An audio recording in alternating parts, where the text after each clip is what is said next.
யாரையும் நம்ம எந்த வித்வான்களையோ எந்த பெரியவாலையும் குறை சொல்லணுங்கிறது இல்லை. இது கொஞ்சம் முயற்சி பண்றோம். அந்த முயற்சிக்கு நீங்க எல்லாம் ஆதரவு கொடுக்கணுங்கிறது தான் ஒரு விஷயம். நான் பண்ணினதுதான் சரி, நான் பண்ணினதுதான் சத்தியம்னு நான் இங்க சொல்றதுக்காக வரல.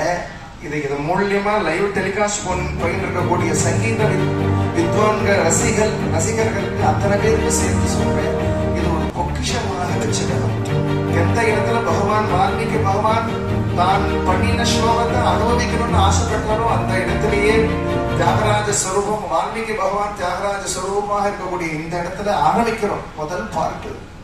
ஆகையினால பெரிய இன்னைக்கு சுனில் கார்கேயன்ஜி பாடுறார். அவருக்கு எல்லாரும் உட்கார்ந்துட்டு அந்த கீர்த்தனையை கேட்கணும். முடிஞ்சு ஒரு கீர்த்தனை வச்சுட்டு அதையே அனுசரித்தான வாழ்க்கையில பண்ணினா பகவான் பிரத்யட்சமாயிடுவாங்க. ஒரு கீர்த்தனை 98 கோடி ராமன். எந்த ஒரு கச்சேரியா இருந்தாலும், ஒரு சம்பூர்ண கச்சேரியா இருந்தாலும் ஒரு தியாகராஜ சுவாமி கீர்த்தனை பாடலன்னா அது சோபிக்க. வேற தமிழ் இசை சங்கம்ங்கிறது அது வேற, அது செப்பரேட். பொதுவான ஒரு இசை கச்சேரியில சொல்ற ஒரு கீர்த்தனை பாடினாதான் அது கொடுக்கலாம். அப்பேற்பட்ட மகாத்மா தியாகராஜ சுவாமியோட கீர்த்தனத்தை ஏதோ எங்களுக்கு வெளியில கொண்டு வரணும் ஒரு பாக்கியமும் அனுகிரகம் கிடைச்சிருக்குன்னு சொல்றாங்க. இந்த ஒரு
स्वर्गमिति सुवहागं युज्यप हि सोमेन ईजाना देवताः यज्ञः चक्रामन्त्रे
தெரியும். கேஎஸ் முரளி சார் தெரியும்.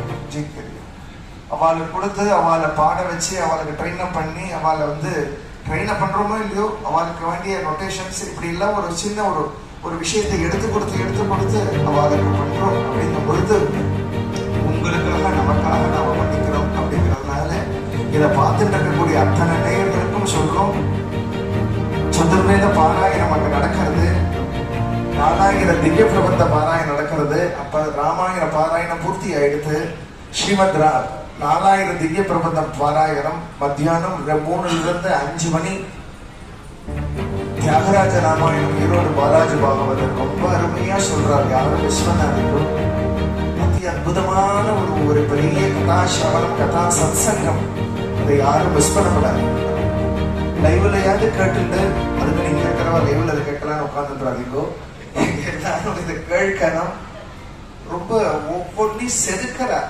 என்ன அந்த ஒரு பாகத்தையும் அந்த கீர்த்தனத்தினுடைய அமைப்பு, உள்ள அமைப்பு இருக்கு. வெறும் பதார்த்தமா கீர்த்தனை சொல்லிட்டு போல பாவார்த்தத்தோட கீர்த்தனத்தை அனுபவிக்கிறதுங்கிறது தான். ஒரு பெரிய ஒரு சங்கீத வித்வான், ஒரு சம்ஸ்கிருத வித்வானா இருந்தா அவன் இதுக்கு இதுதான் அர்த்தம் ஒரு மொட்டையா சொல்லிட்டு போயிடுவான். அதுவும் கரெக்டு தான், இல்லைன்னு சொல்லல. அந்த கீர்த்தனை எந்த சமயத்துல ஏற்பட்டது, எந்த பாவத்துல பாடினார், எப்படி பாடினார், அதை எப்படி வெளியிடுறார், எப்படி நமக்கு சொல்றார், ராமர் பக்தியை எப்படி நமக்கு கொண்டு கொடுக்கிறார், அதன் மூலியமா நான் என்ன தெரிஞ்சுக்க முடியும் அப்படிங்கிறதுக்காக தான் ஒரு சத்சங்கம். குருஜியுடைய கிருபையினால சங்கர ஜெயந்தி மகோத்சவம் நடக்கிறது. இங்க ஸ்ரீமத் ராமானுஜ ஜெயந்தியினுடைய மகோத்சவம் நடக்கிறது. இதனை எங்களுக்கே ஒரு ஆச்சரியம். இந்த 10 நாள் முடிவுல தியாகராஜ சுவாமி ஜெயந்தி உற்சவம் நடக்கும். ஆகையினால கார்த்தால வித்வான்கள் மத்தியில பஞ்சரத்ன கீர்த்தனையோட ஆரம்பம் 4ஆம் தேதி அன்னைக்கு. அதனால எல்லோரும் எல்லா சத்சங்கத்துக்கும் அவசியம் இருந்து அனுபவிக்கணும். இதற்கான ஒரு லைவ் டெலிகாஸ்டும் போயிட்டு இருக்கு. இதை பார்த்துட்டு இருக்கக்கூடிய ஜனங்கள் உங்களால் கைங்கரியத்திலையும் அதை ஈடுபடுத்தணும்னு சொல்லி பூர்த்தி பண்ணிக்கிறேன். வைதிகாலுடைய ஆசீர்வாதம், பாகவதாலுடைய ஆசீர்வாதம் நம்ம குடும்ப க்ஷேமமா இருக்கணுங்கிறதுக்காக, லோக க்ஷேமமா இருக்கணும். இப்ப இருக்கக்கூடிய பிரச்சனைகள்லாம் நீங்கி எல்லாரும் சகஜமா சௌலபியமா இருக்கணும். எல்லா தேசத்தாலும் சௌக்கியத்தை அடையணும். நம்ம தேசம் முக்கியமா ஒரு முன்னோடியாக இருக்கணும் அப்படிங்கிறதுக்காக இந்த சத்சங்கம் ராம சாம்ராஜ்யத்தில் நடக்கிறது. அதனால இந்த சாம்ராஜ்யத்தை யாரு அனுபவிக்கிறாளோ அவருக்கு தான் அந்த பாக்கியம். வீலாங்கனி விவரிப்பலேனோங்கிறார். இது